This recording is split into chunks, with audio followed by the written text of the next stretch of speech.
හරි එතකොට ඔන්න දැන් අපිට අද රිසර්ව්ස් එකේ හිටියේ. ඒතර අද රිසර්ව්ස් එකේ 100ක් තමයි වෙනස තියෙන්නේ. අපි ඇක්වයර් කරගත්තට පස්සේ 100ක් අද රිසර්ව්ස් වලට ඇවිත් තියෙනවා. එතකොට ඒ 100 අපි ප්‍රොපෝෂනේට්ලි බෙදලා දෙන්න ඕනේ parent සහ NCI අතර. එතකොට parent එහෙම නැත්නම් consolidated එකට බෙදපු එක අපි දාගන්නවා consolidated other reserves එකට. NCI ට යන්න ඕන එක අපි දාගන්නවා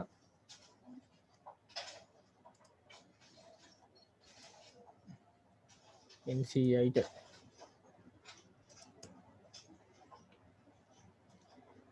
හරි ඔන්න එතකොට මේ account එකත් other reserves account එකත් balance. එතකොට දැන් අපිට මේ account එකත් balance කරන්න පුළුවන් consolidated retained earnings.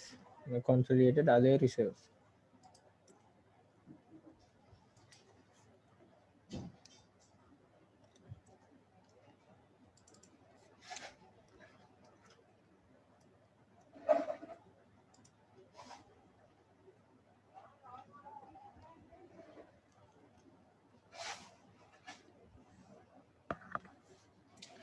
හරි ඊළඟට අපිට පුළුවන් post acquisition profit account එක බැලන්ස් කරන්න. දැන් මේක බැලුවාම පේනවා මේකේ ඩෙබිට් පැත්ත තමයි වැඩි ක්‍රෙඩිට් පැත්තට වඩා.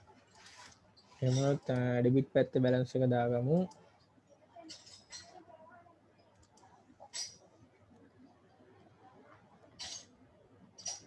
හරි එතකොට ඔන්න මේක එන්නේ loss එකක්.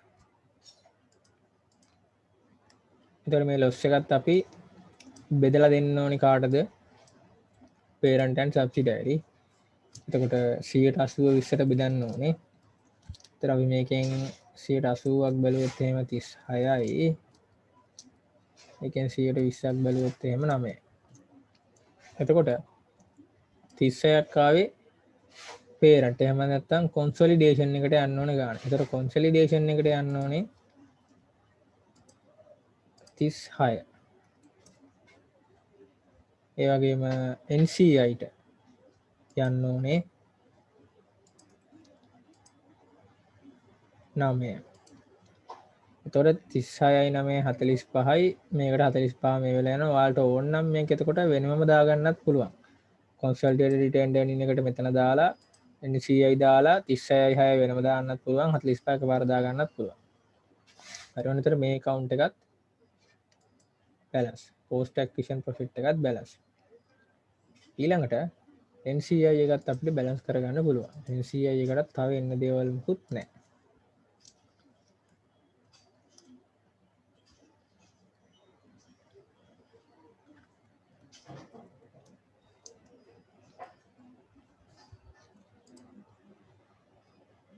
ඊළඟට තව එකක් තියෙනවා අපිට කරන්න. මෙන්න මේක. propose dividend තියෙනවලු 2014 profit එකෙන්. එතකොට propose dividend එකක් තියෙනවා නම් අපි ඉස්සෙල්ලා බලමු propose dividend කීයද කියලා. propose dividend තියෙනවා නම් 96ක්. එතකොට propose dividend 96ක් අපිට දීලා තිනවා. දැන් අපි මේ 96 බෙදලා දෙන්න ඕනේ දෙන්නට. හරිද? එතකොට දෙන්නට කියලා කියන්නේ මේ propose dividend ඇතුලේ තියෙනවා parent යන්න ඕනේ කෑල්ලක් සහ NCI ට යන්න ඕනේ කෑල්ලක්. ඒතර NCI ට යන්න ඕනේ කෑල්ල කොහොමත් liability එකක්. ඒක එහෙම තිබ්බා වෙයි. අපි මේකෙන් අයින් කරන්න ඕනේ මොන කෑල්ලද? parent යන්න ඕනේ කෑල්ල. මොකද දැන් අපි හදන්නේ consolidation නිසා. එතකොට අපි parent යන්න ඕනේ කෑල්ල අයින් කරලා දානවා. හැබැයි parent යන්න ඕනේ කෑල්ල dividend receivable debit consolidated retained earning credit කරන්න ඕනේ double entry එකට. එතකොට අපි බැලුවොත් එහෙම කීයක්ද dividend එක තිබ්බේ?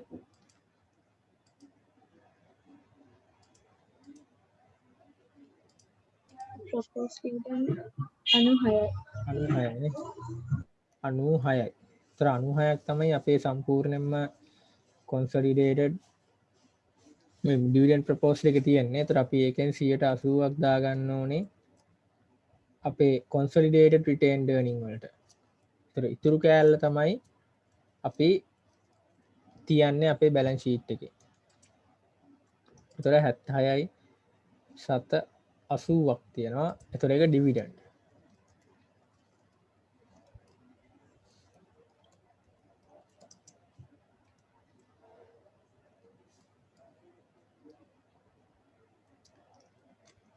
ඩිවිඩන්ඩ් රිසීවබල්. අපිට මේ account එකත් බැලන්ස් කරලා දාන්න පුළුවන්.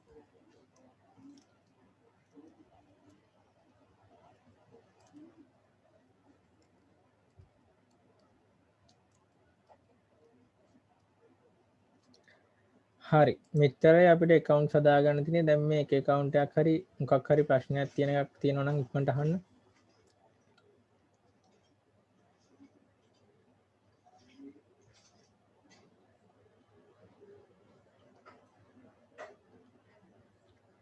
තියෙනවද?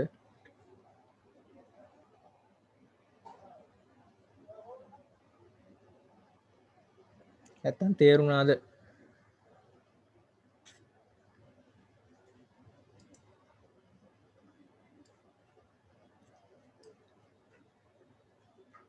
එතකොට කසන් අපි ඩිවිඩන් රිසීවබල්ස් කියලා 76.8ක් පෙන්වන්න ඕනේ නේද? හරි එතකොට මේ 76.8 කියන එක ඩිවිඩන්ඩ් රිසීවබල් කියලා account එකකට යනවා. හැබැයි account එකට ගියාම ඒක අපේ balance sheet එකටත් එනවා. balance sheet වල asset වලට එනවා. එතකොට මම කිව්වා දැන් අපි ඉන්නකො balance sheet එකේ asset වලට එනකොට මෙතන balance sheet එකේ asset වල තව එකක් එනවා dividend receivable කියලා. එතකොට dividend receivable එක ආවට පස්සේ අපි මොකද කරන්නේ? එතන තියෙන dividend receivable එක 78 නේද? 76.8 dividend receivable වලට තියෙන current asset විතර අපි ඒක එතනින් අයින් කරනවා. ඇයි ඒක receivable එකක් විදිහට parent දාගෙන ඉන්නවා. හැබැයි ඒකම ආපහු subsidiary එකෙන් dividend proposed කියලා payable එකක් විදිහට දාගෙන ඉන්නවා 96ක් අර 76.8ත් එකතු කරලා. එතකොට අපි මොකද කරන්නේ 76.8 dividend proposed වලුත් අයින් කරනවා 76.8 dividend receivable වලුත් අයින් කරනවා. එතකොට dividend proposed කියලා ඉතුරු වෙන්නේ මේ balance sheet එකේ NCI ට ගෙවන්න තියෙන dividend එක විතරයි. නැත්නම් අර 19 ගාණක් ආව ඒ ගාණ විතරයි ඉතුරු වෙන්නේ. හරිද?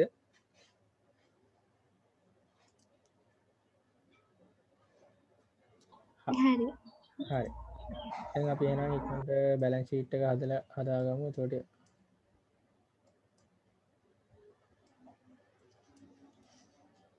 ඩිවිඩන්ඩ් රිසීවබල්ස් කියලා අලුත් එකක් බැලන්ස් ෂීට් එකට ඇඩ් වෙනවා නේද? ඔව් ඒක ඇඩ් වෙනවා. ඊට පස්සේ ඒක අයින් කරනවා. ඇඩ් වෙනවා ආයේ අනිත් පැත්තට අයින් කරනවා. ඉතින් ඒතකොට ආයේ දැම්මේ නැහැ කියලා ප්‍රශ්නකුත් නැහැ. මොකද ආයෙත් අයින් වෙන නිසා අනිත් පැත්තට.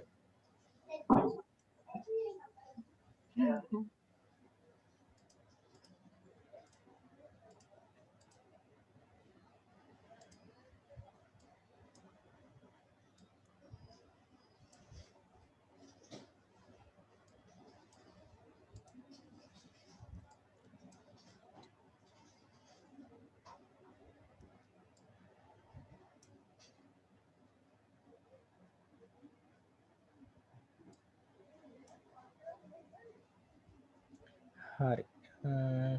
එකක්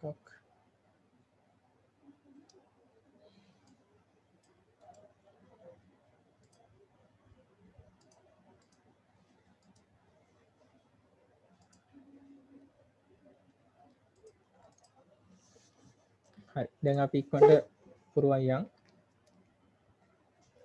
හරි. මට කියන්න group එකේ PP වලට කීයද අපි දාගන්න ඕනේ?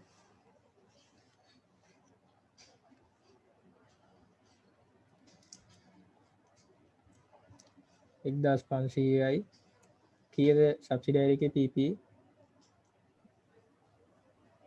1425යි. 425යි. එතකොට total එක එන්නේ 2925යි. හරි. ඊළඟ investment in B කියන එක අපි දාන්නේ නැහැ. ඒක අපි අයින් කරලා දානවා ඊට පස්සේ එනවා goodwill එක.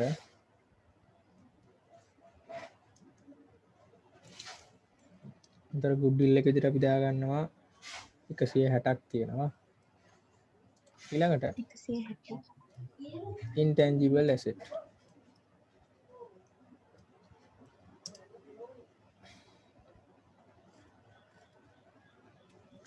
intangible asset එක තියෙනවා. එතකොට අර impaired වෙච්ච එක අයින් කරාම 30ක් තමයි ඉතුරු වෙන්නේ.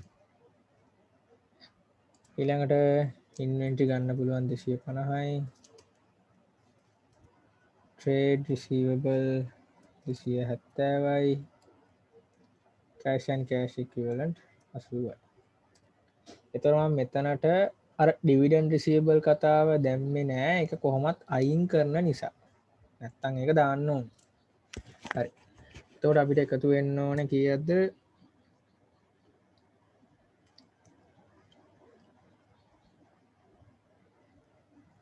කීයද එකතුව?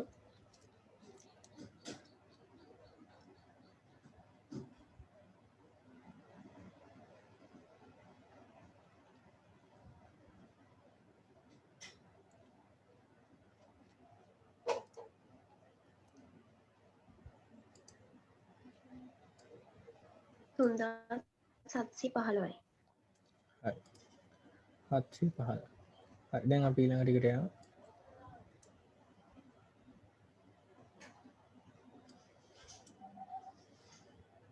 ඊළඟ stated capital එක. එතකොට අපි A limited එකේ විතරයි ගන්නෙ.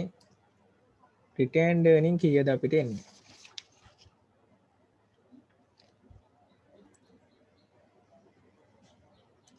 retained earning කීයද අපිට එන්නේ? 940යි දශම හරි. 36.8. 940.8 වෙන්නේ. හරි. ඊළඟට other reserves කීයද එන්නේ? other reserves. consolidated other reserves. 80. 980. ඊළඟ අපිට දාගන්න තියෙනවා NCI balance එක. එතකොට අපිට NCI ආවා 221ක්.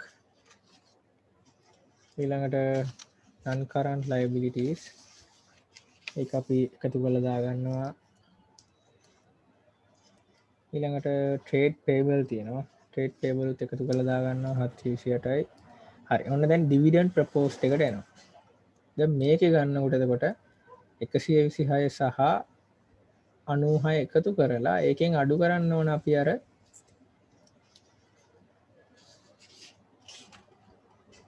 76.8 කීයද එන්නේ එතකොට?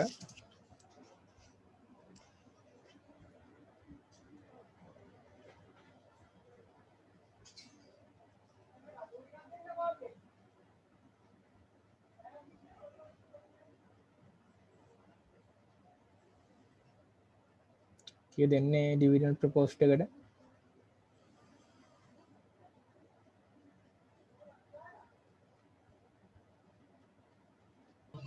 එකසිය 45යි දශම දෙක. හරි. ඊළඟට ටෝටල් එක එතකොට එන්න ඕනේ 3715ක්. හරි. එනවද බලන්න ඒක?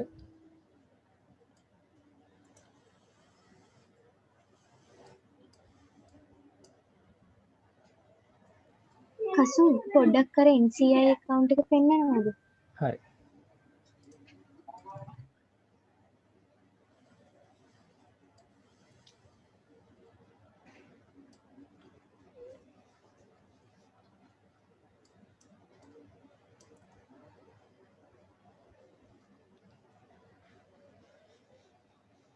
හරි. හරි. එතකොට 3715ට බැලන්ස් වෙනව නේද?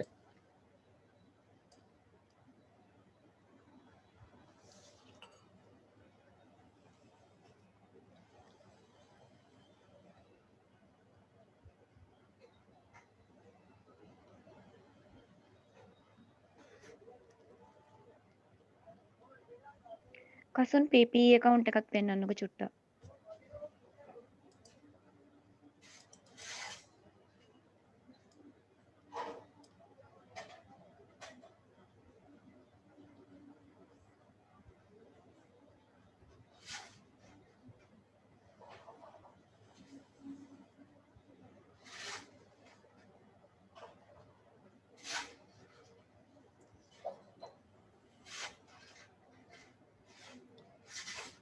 හරිද? හරි. හරි. බැලන්ස් වෙනවද?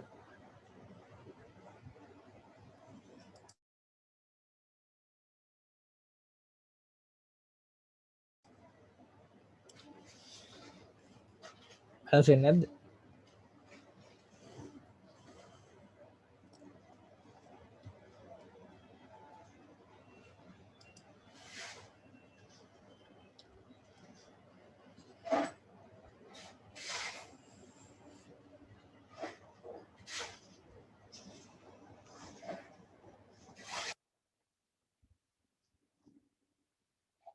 හරි බැලන්ස් වෙනවා.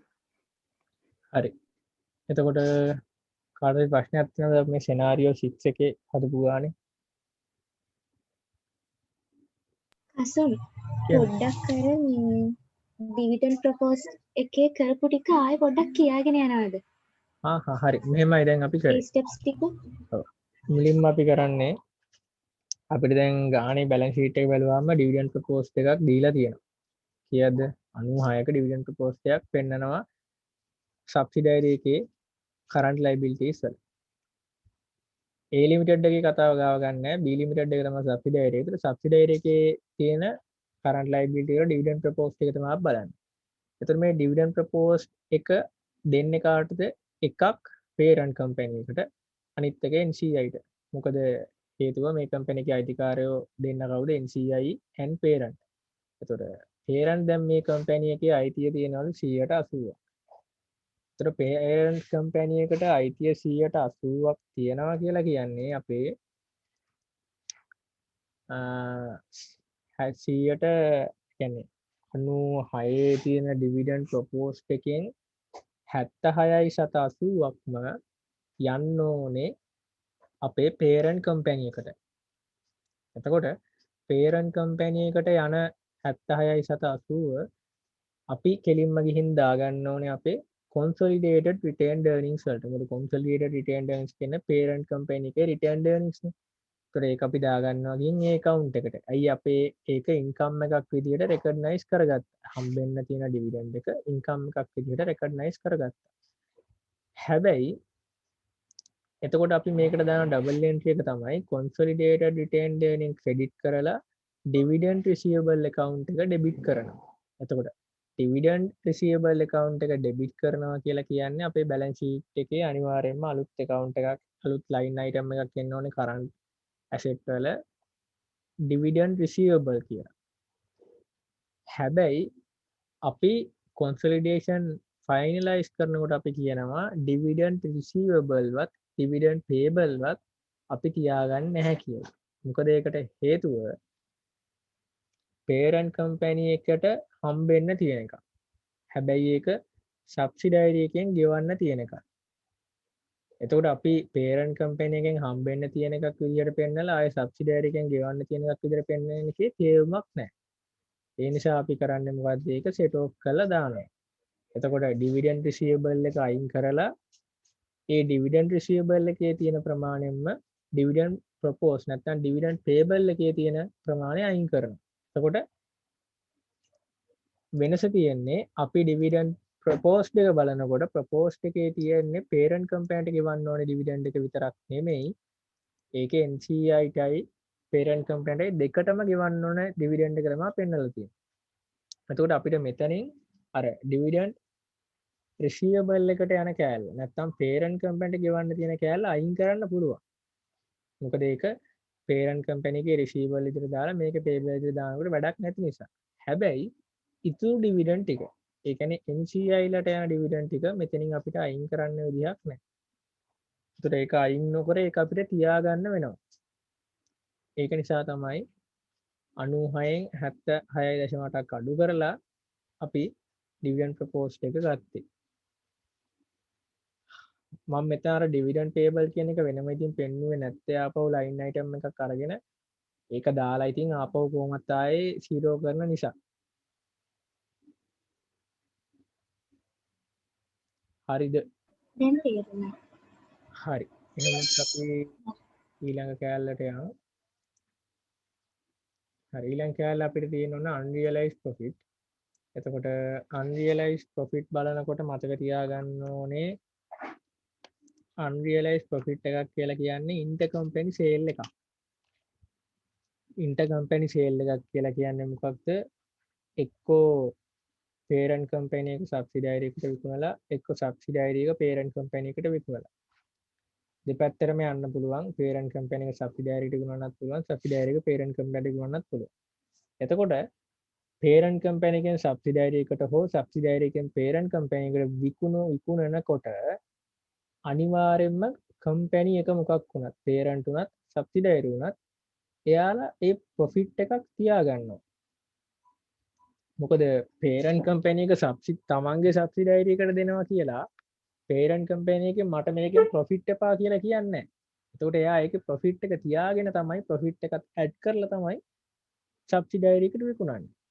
subsidiary එකත් එහෙමමයි. subsidiary එක මට මේකෙන් profit එපා මම මේක parent විකුණන්නේ ඒ නිසා එහෙම කියන්නේ නැහැ. එතකොට එයාත් ඒකෙන් profit එකක් තියාගන්නවා.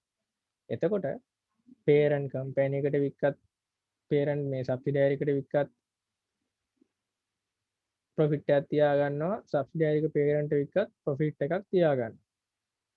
එතකොට දැන් අපි මෙතන consolidation කරනකොට ප්‍රශ්නේ තියෙන්නේ consolidation වලදී අපිට ඔන්න ඔය parent subsidiary එකට වික්ක profit එකයි නැත්තම් subsidiary එක parent විකුණලා ගත්ත profit එකයි ගත්තොත් එහෙම ඒක අපිට වැඩක් නැහැ. හරිද? දැන් මෙතන අපි unrealized profit කියලා කතා කරන්නේ. එතකොට හොඳට මතක තියාගන්න parent ගෙන් subsidiary එක හෝ subsidiary එකෙන් parent එක inventory එහෙම නැත්නම් goods ගන්නවා purchase කරනවා. parent subsidiary එකට වික්කොත් subsidiary එක purchase කරනවා parent විකුණනවා. subsidiary එක parent වික්කොත් parent ගන්නවා subsidiary එක විකුණනවා. එතකොට මේක බැලුවට පස්සේ හදිසියවත් මේ ගත්ත තොග දැන් උදාහරණයක් විදිහට මම එකකින් කියන්නම්. හිතන්නකෝ parent විකුණනවා subsidiary එකට. ඒතර parent subsidiary එකට වික්කට පස්සේ parent ගෙන් ගත්ත තොගය subsidiary එකේ inventory වල අවසානෙටත් තියෙනවා නම් නැත්නම් මේ consolidate කරන දවස වෙනකොටත් තියෙනවා නම් එතකොට අන්න ඒකේ ඒ inventory එක ඇතුලේ තියෙනවා unrealized profit එකක්. ඒ කියලා කියන්නේ එතකොට parent company එක subsidiary එකට විකුණද්දී අනිවාර්යයෙන්ම profit එකක් තියාගන්න නිසා එතකොට cost එක plus profit එක add වෙලා තමයි subsidiary එකේ තියෙන inventory වල මේක පෙන්වන්නේ. එතකොට ඔක දෙපැත්තටම වෙන්න පුළුවන්. subsidiary එක parent වික්කොත් එහෙම subsidiary එක profit එකක් තියාගෙන තමයි parent විකුණන්නේ. එතකොට parent ගේ company එකේ inventory වල අවසානෙට තියෙනවා නම් ওই subsidiary එකෙන් ගත්ත inventory එතකොට ඒ subsidiary එකෙන් ගත්ත inventory වල තියෙනවා unrealized profit එකක්. එතකොට අපි මොකද්ද කරන්න ඕනේ? අන්න ඒ unrealized profit එක අයින් කරනවා. එතකොට අපේ තියෙන double entry එක තමයි parent වික්කොත් subsidiary එකට එතකොට ඒක parent ගේ retained earning වල තමයි තියෙන profit එක. එතකොට parent ගේ retained earning වලට profit එක යනවා වගේම තමයි subsidiary එකේ නම් කොහෙද තියෙන්නේ inventory එකේ තමයි ඒ ගත්ත inventory එක ඉතුරු වෙලා තියෙන්නේ. එතකොට අපි මේක අයින් කරනවා කියලා කියන්නේ consolidated retained earning එහෙම නැත්නම් parent ගේ retained earning වලින් මේක අයින් කරනවා. retained earning වලින් අයින් කරනවා කියලා කියන්නේ retained earning debit කරනවා. එතකොට inventory එකේ තියෙනවා subsidiary එකේ subsidiary එකේ inventory වල තියෙනවා කියන්නේ subsidiary එකේ inventory එකෙන් අයින් කරනවා. inventory එකෙන් අයින් කරනවා කියන්නේ inventory credit කරන්නයි ඕනේ. එතකොට මතක තියාගන්න මෙතනදී අපි අර parent subsidiary එකට වික්ක සම්පූර්ණ inventory එකක් ගැන නෙමෙයි මේ කතා කරන්නේ. parent subsidiary එකට විකුණපු තොගයේ තියෙන parent තියාගත්ත profit එක ගැනයි මෙතනදී අපි කතා කරන්නේ. එතකොට අනිත් පැත්තට ගත්තොත් subsidiary එක parent වික්කොත් subsidiary එකෙන් profit එකක් තියාගෙන තියෙනවා. එතකොට සබ්සිඩයිරි එකෙන් ප්‍රොෆිට් එකක් තියාගෙන තමයි පේරන්ට් විකුණලා තියෙන්නේ. එතකොට ඒක පේරන්ට්ගේ ඉන්වෙන්ටරි වල කොන්සොලිඩේෂන් දවසට තියෙනවා නම් සබ්සිඩයිරි එකේ රිටේන්ඩ් earning වලින් අපි ඔක අයින් කරන්න ඕනේ. සබ්සිඩයිරි එකේ රිටේන්ඩ් earning කියලා කියන්නේ අපි අර දැන් කලින් හදපු කෙනා post acquisition profit කියලා හැදුවේ අපි ඒ account එක තමයි. ඊට පස්සේ එතකොට දැන් සබ්සිඩයිරි එකේ රිටේන්ඩ් earning වල තිබ්බට මේක parent company එකේ තියෙන inventory වල. එතකොට සබ්සිඩයිරි එකේ රිටේන්ඩ් earning වලින් අයින් කරනවා නම් ඩෙබිට් කරන්න ඕනේ. inventory parent ගෙන් අයින් කරනවා නම් අපි parent ගේ inventory account එක credit කරන්න ඕනේ. එතකොට මෙතනදි වෙන්නේ unrealized profit එකක් තියෙනවා නම් unrealized profit එක අපි දෙකෙන්ම eliminate කරලා දාන එකයි වෙන්නේ. මේ double entry දෙක තේරුණාද කියපු එක?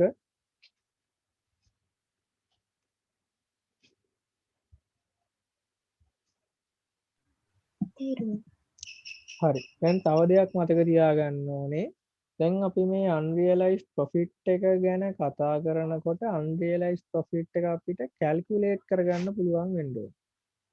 එතකොට unrealized profit එක calculate කරගන්නවා කියලා කියන්නේ profit එක නැත්තම් margin එක තියාගන්න පුළුවන් ක්‍රම දෙකක් තියෙනවානේ. එක්කෝ විකුණුම් මිල මත ලාභයක් තියාගන්න පුළුවන්. එහෙම නැත්තම් පිරිවැය මත ලාභයක් තියාගන්න පුළුවන්. ඒ කියන්නේ එක්ක මාජින් එකක් තියාගන්න පුළුවන් එක්ක මාකප් එකක් තියාගන්න පුළුවන්. හරි. එතකොට මාජින් එකයි මාකප් එකයි දන්නවද මතකද?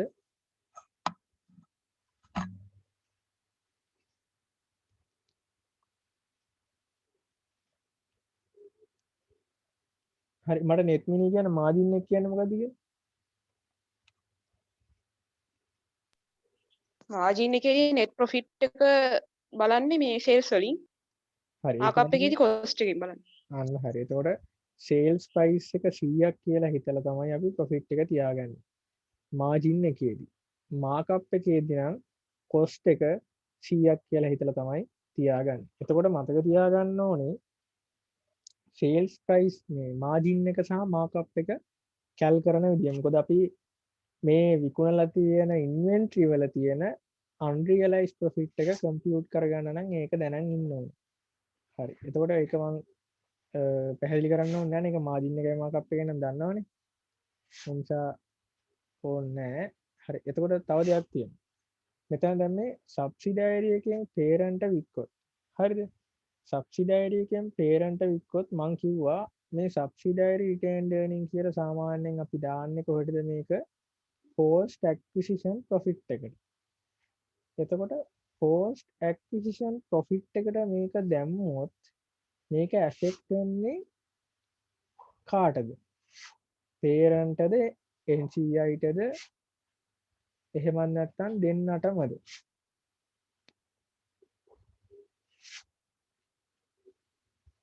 කියන්න බලන්න.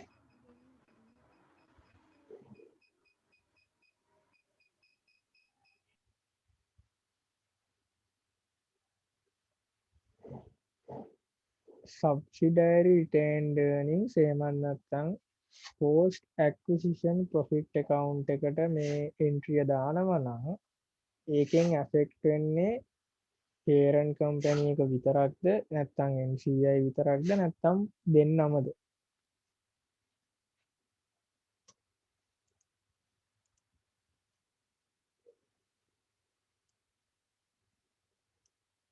તો කවුරු කියන්නේ?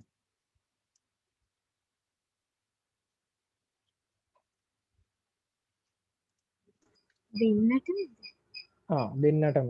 ඇයි මතකද දැන් අපි කලින් ගාන හදනකොට කලින් ගානේ post acquisition profit එකෙන් ආපු adjusted profit එක අපි බෙදලා දුන්නේ ownership එකට proportionately දෙන්නටම බෙදලා දුන්නා. එතකොට ඒක දෙන්නටම affect වෙනවා කියන එකයි මතක තියාගන්න ඕනේ.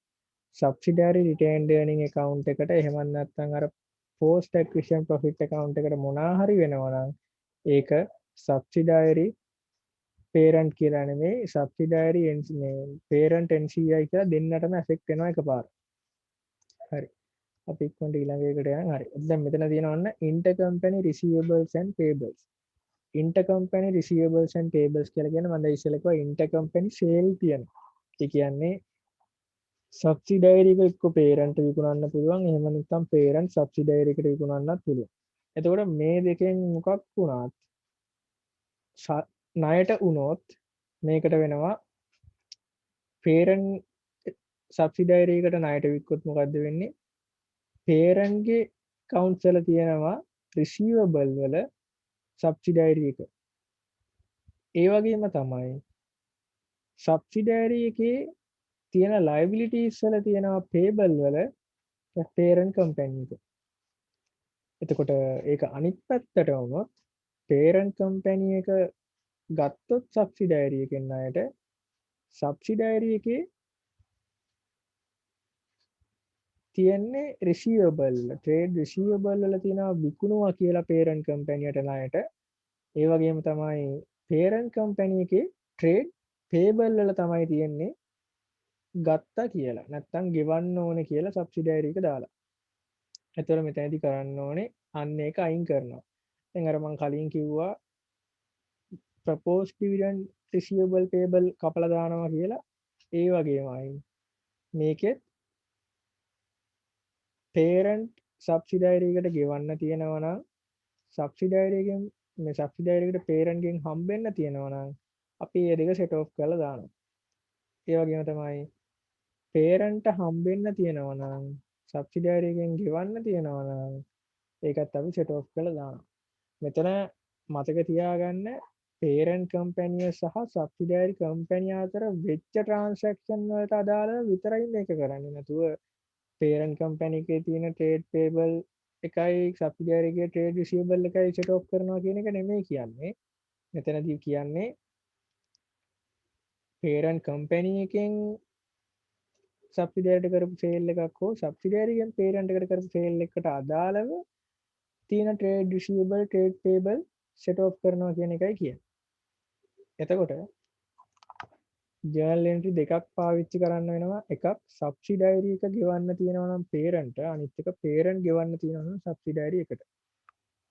එතකොට subsidiary ගෙවන්න තියෙනවා නම් parent කොහොමද ගලපන්නේ? subsidiary එකේ එතකොට ගෙවන්න තියෙනවා කියලා කියන්නේ subsidiary එක trade payable කියලා තමයි parent දාගෙන ඉන්නේ. හැබැයි parent subsidiary එක දාගෙන ඉන්නේ trade receivable එකට. එතකොට trade payable එක debit කරනවා අයින් කරන්න, trade receivable එක credit කරනවා අයින් කරන්න. ඊට පස්සේ parent subsidiary එකට ණයයි නම් ගෙවන්න ඕනේ නම් parent subsidiary එක දාන් ඉන්නේ trade payable කියලා. එයාට ගෙවන්න තියෙන නිසා. එතකොට subsidiary එක parent දාන් ඉන්නේ trade receivable වල මොකද? ඒක හම්බෙන්න තියෙන එක නිසා. විනාඩියක් දෙන්න. හරි. එතකොට මෙතන කියලා තියෙන්නේ අන්න ඒකයි. intercompany receivables and payables තේරෙනවද?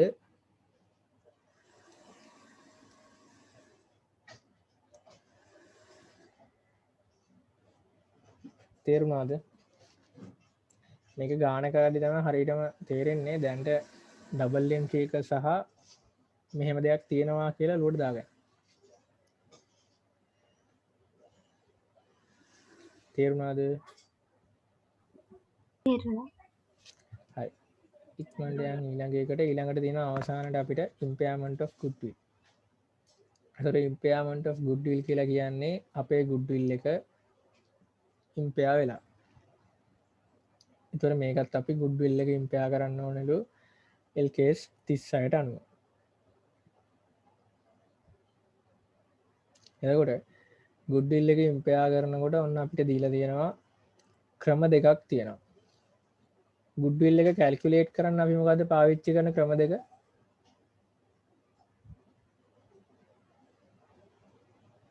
අතුකෝරාල කියන්න බල. මොකද්ද අපි goodwill එක කියන්නේ? NCI measured fair value එකයි proportionate to අන්න net හරි. assets. අන්න හරි. ඒතර NCI එක අපි ගන්න විදිහට තමයි අපේ goodwill එක decide වෙන්නේ. එතකොට අපි NCI එක fair value එකට ගත්තොත් ඒක එකක්. අනිත් එක NCI net asset වලට proportionately ගත්තොත් ඒක තව එකක්. එතකොට මෙතන ඉම්පෑමන්ට් ඔෆ් ගුඩ්විල් එකත් අපිට ගලපන්න වෙන්නේ ඒ විදිහටම තමයි. හරි ඊළඟට මම තව දෙයක් කිව්වා ගුඩ්විල් එක කැල්කියුලේට් කරාට පස්සේ ගුඩ්විල් එක ඇලෝකේෂන් එක ගැන. මට කියන්න තරුෂිකා ගුඩ්විල් ඇලෝකේෂන් එක කොහොමද කරේ ෆෙයා වැලියු එකට සහ ප්‍රොපෝෂනේට්ලි කරොත් වෙනස මොකක්ද?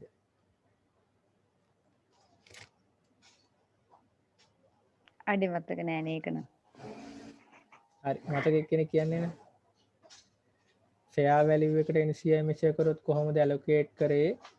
ඒ වගේම ප්‍රොපෝෂනේට්ලි කරොත් කොහොමද ඇලොකේට් කරේ?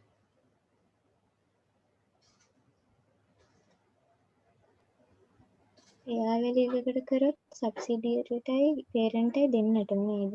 අන්න හරි. එතකොට ප්‍රොපෝෂනේට්ලි කරොත් අනිත් එකේදී පේරන්ට විතරයි. අන්න හරි. ඒක තමයි මෙතන තියෙන පොයින්ට් එකත් ඒකම තමයි. එතකොට ෆෙයා වැලියු එකට NCI මෙෂර් කරා නම් අනිවාර්යෙන්ම දෙන්නටම ඇෆෙක්ට් වෙනවා. පේරන්ට සහ NCIට දෙන්නටම ඇෆෙක්ට් වෙනවා.